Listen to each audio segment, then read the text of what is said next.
जी, महाराज रात के कार्य में इधर उधर भागते रहे, जिस कारण से पूरी रात जागते रहे और इनको तो आराम करने का भी समय नहीं मिला। इसलिए इनको इस समय उठाना उचित नहीं होगा। आप ऐसे कीजिए, रामचंद्र को नहीं भेज दीजिए।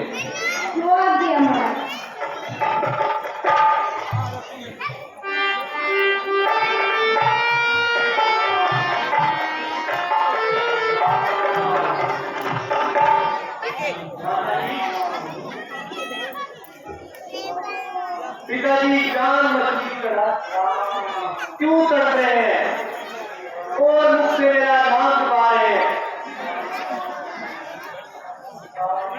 आज संसार में पिताजी को सताने वाला कौन पैदा हो गया और पिताजी के कष्ट मैं अधिक देर तक नहीं सहन कर सकता। बेटा, कल्प वृक्ष काट है, सवेरू वचन है, चिंतामणि हीरा पत्थर है। इस जगत में कोई ऐसी वस्तु नहीं जिससे मैं तुम्हारी हुक्म दूं। माता जी, मैं तो आपके चरणों का एक तुच्छ सेवक हूं, इसलिए आपकी आज्ञा का पालन करना मेरे लिए परम आवश्यक है।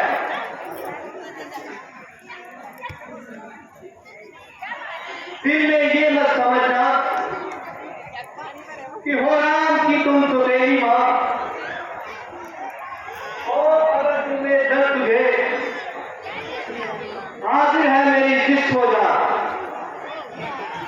फर्क करती भर नहीं, वो भी मां तू भी मां। उनके महाराज की छोटी बड़ी महारानियां, मर्यादा पुरुषोत्तम सत्य धर्म के मैदान में धर्म का कांटा रखा है। दाएं पलड़े में तेरी मोहब्बत है और बाएं पलड़े में राजा का धर्म है, और आप अपने न्याय के अनुसार इस धर्म कांटे का वजन कीजिए। माता जी, मोहब्बत के मुकाबले में धर्म का दर्जा ऊंचा है, परंतु मृत्यु के पश्चात मोहब्बत का हिसाब किसी लोक में टूट जाता है, परंतु धर्म परलोक में भी साथ जाता है। बेटा, अब धर्म की बात सुनो। देवासुर संग्राम में रथ के पहिए रोकनी देकर मैंने महाराज की जान बचाई थी। महाराज ने प्रसन्न होकर 100 वरदान देने का वचन दिया था। मैंने कहा था वो 100 वरदान मेरे पास अमानत है, किस समय चाहोगी मांग लोगी। आज समय आया 100 वरदान लेने के लिए। मैंने कहा एक तो भक्त को अयोध्या का राज मिले और दूसरा रामचंद्र को 14 वर्ष का प्रभाव मिले।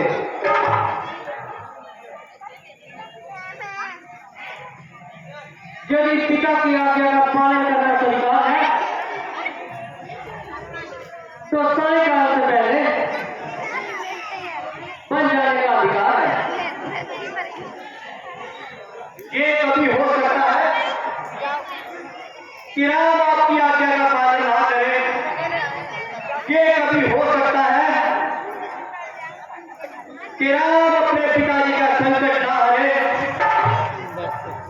राम पिताजी के लिए अपना शरीर तक बलिदान कर सकता है, इसलिए अवश्य ही आपकी आज्ञा का पालन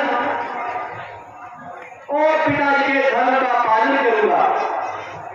वास्तव में पिताजी से बढ़कर आपकी आज्ञा मेरे लिए शिरोधारी है। पुत्र होता है जहां में आस माने के लिए, पुत्र होता है जहां में गम मिटाने के लिए, पुत्र होता है जहां में शोभा पाने के लिए, पुत्र होता है जहां में सेवा कमाने के लिए। क्या बात बेटा, तुझसे ऐसी ही उम्मीद थी। राम हो राम मिलके सब जमाने के लिए, क्या जरूरत है तुम्हें अब आज जमाने के लिए। दिन खत्म हो जाएंगे, घर लौट आने के लिए वक्त ज्यादा है नहीं, बातें सुनाने के लिए। इसलिए शिव जाओ।